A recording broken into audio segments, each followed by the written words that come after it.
Hello, friends and neighbors. Welcome to the Sunny Side of Life Bible in a Year experience. Join me each day as I read the Bible from start to finish. I'm reading from the Life Application Study Bible, New Living Translation, published by Tyndale House Publishers. I pray this daily reading will bless you as much as it does me. So let's get started. May 12th, Ezra, chapters 4 through 6. The enemies of Judah and Benjamin heard that the exiles were rebuilding a temple to the Lord, the God of Israel. So they approached Zerubbabel and the other leaders and said, "Let us build with you, for we worship your God just as you do. We have sacrificed to him ever since King Esarhaddon of Assyria brought us here." But Zerubbabel, Jeshua, and the other leaders of Israel replied, "You may have no part in this work. We alone will build the temple for the Lord, the God of Israel, just as King Cyrus of Persia commanded us." Then the local residents tried to discourage and frighten the people of Judah to keep them from their work. They bribed agents to work against them and to frustrate their plans.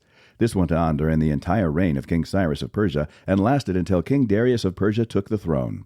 Years later, when Xerxes began his reign, the enemies of Judah wrote a letter of accusation against the people of Judah and Jerusalem. Even later, during the reign of King Artaxerxes of Persia, the enemies of Judah, led by Bishlam, Mithridath, and Tabiel, sent a letter to Artaxerxes in the Aramaic language, and it was translated for the king. Rehum, the governor, and Shimshai, the court secretary, wrote the letter, telling King Artaxerxes about the situation in Jerusalem. They greeted the king for all their colleagues, the judges and local leaders, the people of Tarpal, the Persians, the Babylonians, and the people of Erech and Susa, that is, Elam. They also sent greetings from the rest of the people whom the great and noble Ashurbanipal had deported and relocated in Samaria and throughout the neighboring lands of the province west of the Euphrates River. This is a copy of their letter. To King Artaxerxes, from your loyal subjects in the province west of the Euphrates River. The king should know that the Jews who came here to Jerusalem from Babylon are rebuilding this rebellious and evil city. They have already laid the foundation and will soon finish its walls. And the king should know that if this city is rebuilt and its walls are completed, it will be much to your disadvantage, for the Jews will then refuse to pay their tribute, customs, and tolls to you. Since we are your loyal subjects and do not want to see the king dishonored in this way, we have sent the king this information. We suggest that a search be made in your ancestors' records, where you will discover what a rebellious city this has been in the past. In fact, it was destroyed because of its long and troublesome history of revolt against the kings and countries who controlled it. We declare to the king that if this city is rebuilt and its walls are completed, the province west of the Euphrates River will be lost to you. Then King Artaxerxes sent this reply. To Rehum, the governor, Shimshai, the court secretary, and their colleagues living in Samaria and throughout the province west of the Euphrates River. Greetings. The letter you sent has been translated and read to me. I ordered a search of the records and have found that Jerusalem has indeed been a hotbed of insurrection against many kings.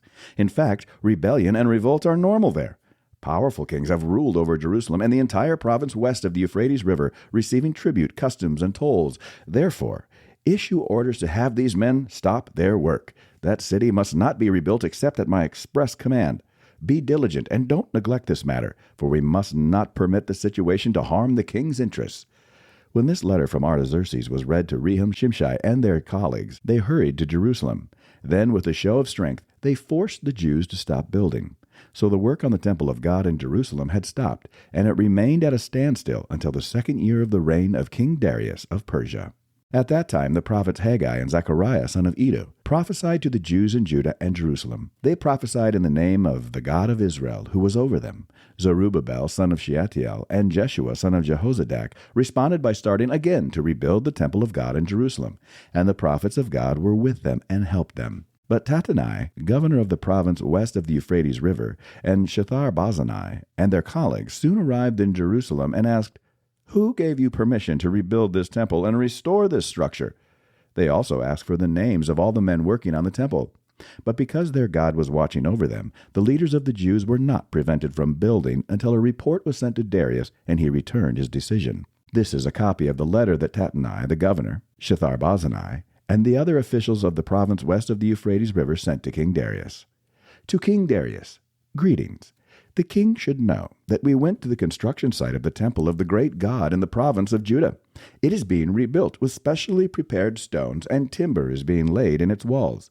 The work is going forward with great energy and success. We asked the leaders who gave you permission to rebuild this temple and restore this structure, and we demanded their names so that we could tell you who the leaders were. This was their answer. We are the servants of the God of heaven and earth, and we are rebuilding the temple that was built here many years ago by a great king of Israel. But because our ancestors angered the God of heaven, he abandoned them to King Nebuchadnezzar of Babylon, who destroyed this temple and exiled the people to Babylonia. However, King Cyrus of Babylon, during the first year of his reign, issued a decree that the temple of God should be rebuilt. King Cyrus returned the gold and silver cups that Nebuchadnezzar had taken from the temple of God in Jerusalem and had placed in the temple of Babylon. These cups were taken from that temple and presented to a man named Sheshbazzar, whom King Cyrus appointed as governor of Judah. The king instructed him to return the cups to their place in Jerusalem and to rebuild the temple of God there on its original site.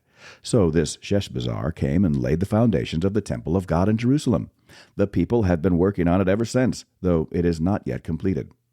Therefore, if it pleases the king, we request that a search be made in the royal archives of Babylon to discover whether King Cyrus ever issued a decree to rebuild God's temple in Jerusalem, and then let the king send us his decision in this matter. So King Darius issued orders that a search be made in the Babylonian archives, which were stored in the treasury. But it was at the fortress of Ecbatana, in the province of Media, that a scroll was found. This is what it said. Memorandum. In the first year of King Cyrus's reign, a decree was sent out concerning the temple of God at Jerusalem. Let the temple be rebuilt on the site where Jews used to offer their sacrifices, using the original foundations. Its height will be 90 feet, and its width will be 90 feet. Every 3 layers of specially prepared stones will be topped by a layer of timber. All expenses will be paid by the royal treasury.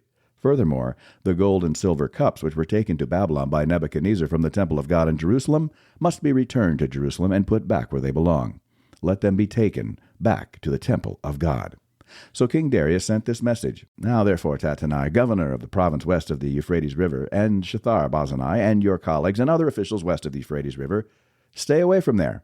Do not disturb the construction of the temple of God. Let it be rebuilt on its original site, and do not hinder the governor of Judah and the elders of the Jews in their work. Moreover, I hereby decree that you are to help these elders of the Jews as they rebuild this temple of God. You must pay the full construction costs without delay from my taxes collected in the province west of the Euphrates River, so that the work will not be interrupted. Give the priests in Jerusalem whatever is needed in the way of young bulls, rams, and male lambs for the burnt offerings presented to the God of heaven, and without fail provide them with as much wheat, salt, wine, and olive oil as they need each day. Then they will be able to offer acceptable sacrifices to the God of heaven and pray for the welfare of the king and his sons. Those who violate this decree in any way will have a beam pulled from their house. Then they will be lifted up and impaled on it, and their house will be reduced to a pile of rubble. May the God who has chosen the city of Jerusalem as the place to honor his name destroy any king or nation that violates this command and destroys this temple. I, Darius, have issued this decree. Let it be obeyed with all diligence. Tattenai, governor of the province west of the Euphrates River, and Shethar-Bozenai and their colleagues complied at once with the command of King Darius. So the Jewish elders continued their work, and they were greatly encouraged by the preaching of the prophets Haggai and Zechariah, son of Iddo. The temple was finally finished, as had been commanded by the God of Israel and decreed by Cyrus, Darius, Artaxerxes, the kings of Persia. The temple was completed on March 12th, during the 6th year of King Darius's reign. The temple of God was then dedicated with great joy by the people of Israel, the priests, the Levites, and the rest of the people who had returned from exile. During the dedication ceremony for the temple of God, 100 young bulls, 200 rams, and 400 male lambs were sacrificed, and 12 male goats were presented as a sin offering for the 12 tribes of Israel. Then the priests and Levites were divided into their various divisions to serve at the temple of God in Jerusalem, as prescribed in the book of Moses. On April 21st, the returned exiles celebrated Passover. The priests and Levites had purified themselves and were ceremonially clean. So they slaughtered the Passover lamb for all the returned exiles, for their fellow priests, and for themselves.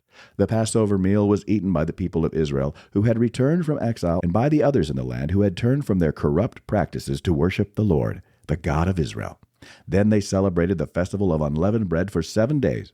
There was great joy throughout the land, because the Lord had caused the king of Assyria to be favorable to them, so that he helped them to rebuild the temple of God, the God of Israel. That's it for today, friends. Feel free to read ahead on your own. Before I go, let's share the Lord's Prayer together. Our Father who art in heaven, hallowed be thy name. Thy kingdom come, thy will be done, on earth as it is in heaven. Give us this day our daily bread, and forgive us our trespasses, as we forgive those who trespass against us. Lead us not into temptation, but deliver us from evil. For thine is the kingdom, and the power, and the glory forever. Amen.